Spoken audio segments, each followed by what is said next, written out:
I used it with John Mayer in stadiums and arenas. It's a pedalboard for drummers.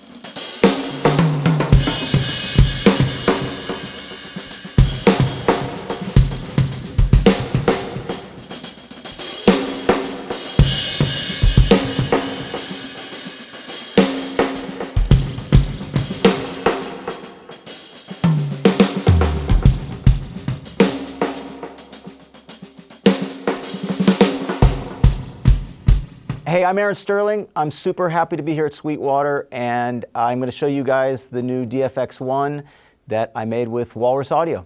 Basically, this whole pedal was born out of the fact that I have been using guitar pedals for like 10, 15 years, and drums through pedals is an amazing thing. So for years I always thought, why on earth is there not a box that actually has mic preamp built into it, cool pedals built into it that are actually catered towards drums? Some of my favorite pedals have been Walrus pedals, the Lore, the Fable, the ARP. We started DMing back and forth, talking mostly just about the pedals they have and how I use it. And then eventually there started to be this conversation of like, well, could we work together? Is there something that could be done? And I'm like, ding, ding, ding, yes, there is. So much has shifted in terms of the responsibility going more towards the drummer. Even like doing remote drum tracks, sometimes people want my stereo drum mix. They don't even want the files. The psychology has changed. People just want the drummer to start doing compression, EQ, maybe some delay on this thing and some reverb on this mic over here. And they don't really want the responsibility on them always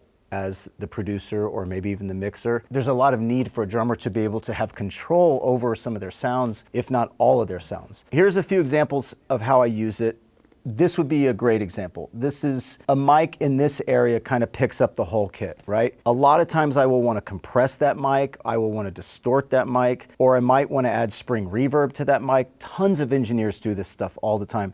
Maybe you have a mic on the floor far away that has even more reverb on it to extend the room sound. And then maybe you compress that to just make it sound like a much bigger room than you actually have. Something I do a lot is a parallel snare chain. And instead of thinking of it as one mic and then doing some parallel chain within Pro Tools, I actually have two snare mics. One is very clean, very polite to give to a mixer, dry, maybe no EQ or compression.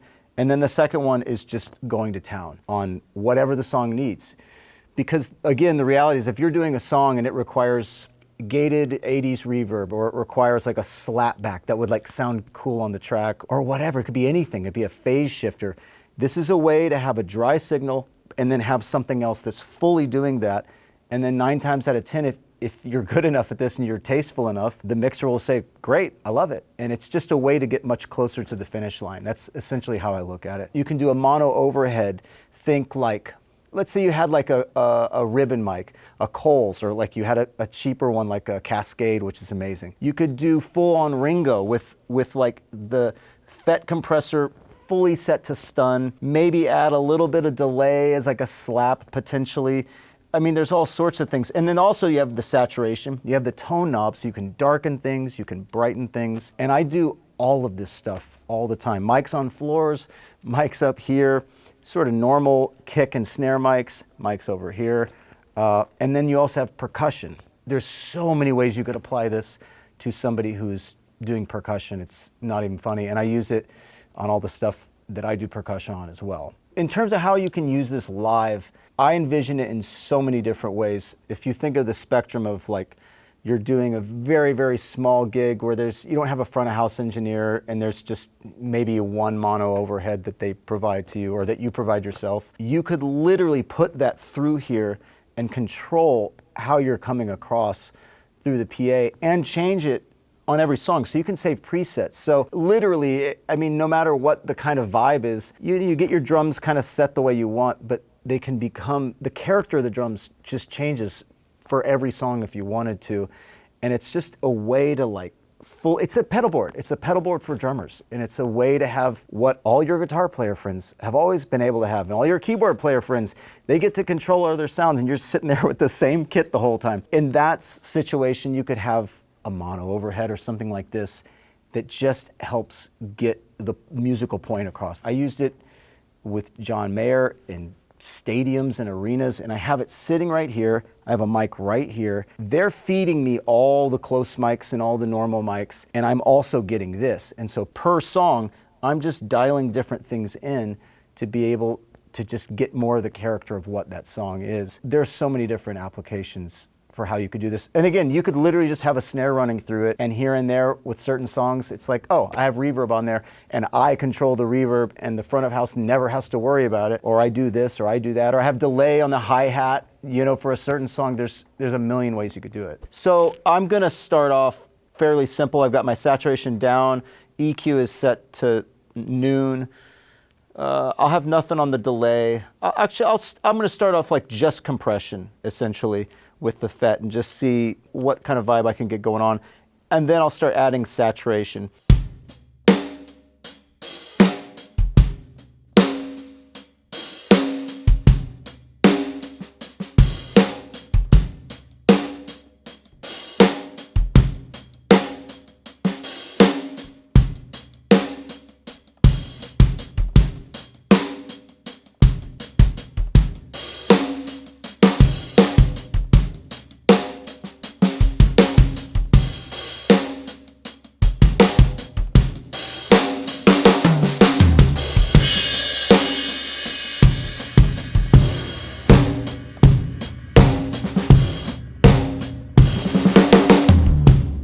Okay, put EQ back, saturation I'll kind of put somewhere in the middle.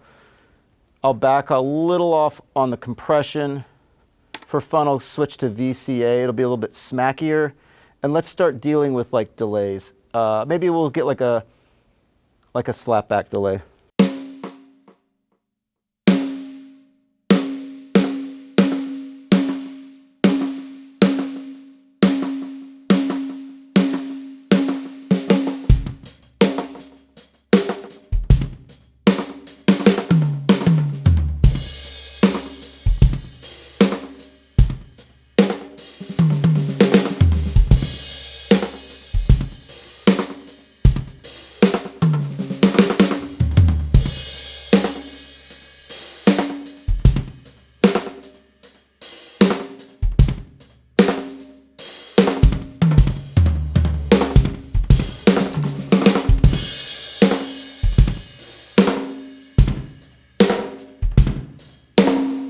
All right, let's start messing with reverbs.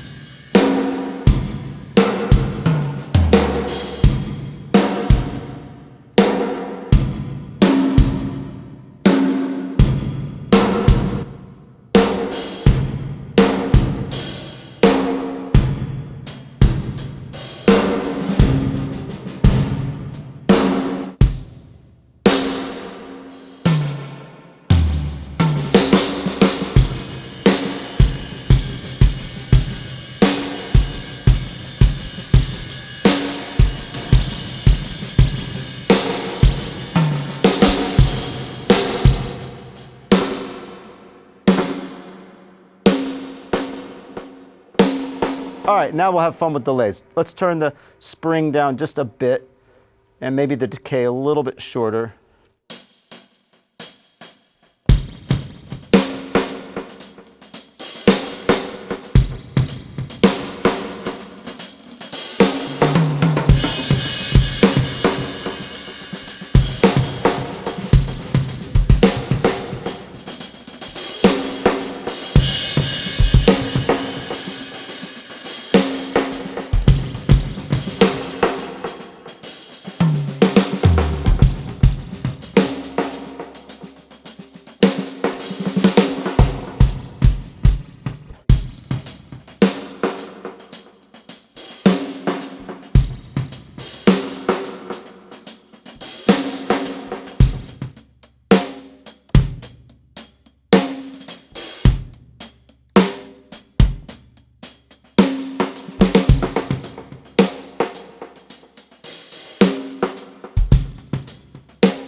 So a big thing with this is the forward and reverse concept, which is to say that you can either start forward, you can compress, then go to delay, then go to reverb, and then you're done, and then it's just the master volume. Or you can do what I do a lot. I do both, but I do the reverse a lot because you can start with reverb, thinking of that as your room. You could have delay or not delay, depending on what you're doing, and then compress all of that last. That becomes sort of your master volume in a way. I mean, it still goes to the master volume, but the idea of compressing the reverb signal is very cool for drummers. I think it's great to have both. I'll show you a little bit of a difference, especially when you're in extreme reverb settings, you definitely hear the difference. Let's go to plate, and let's kind of compress pretty hard for a second.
The variability of this time is enormous, by the way. It's extremely short to the longest possible thing ever. So you can have fun with the time as well as going nuts with the feedback. I mean, if you have a fast time right here and you start getting around here with the feedback, it's gonna potentially be crazy in the best way. And then of course, as you do that, you could back off on that mix if you need to. If it's getting just nothing but feedback, bring it back in. And then I started kind of messing with the spring a little bit too for fun. Thank you so much for watching this. I hope this is helpful to people. I think this is a product that a lot of drummers are gonna love. If you have any questions, just hit up your Sweetwater sales engineer or go to sweetwater.com.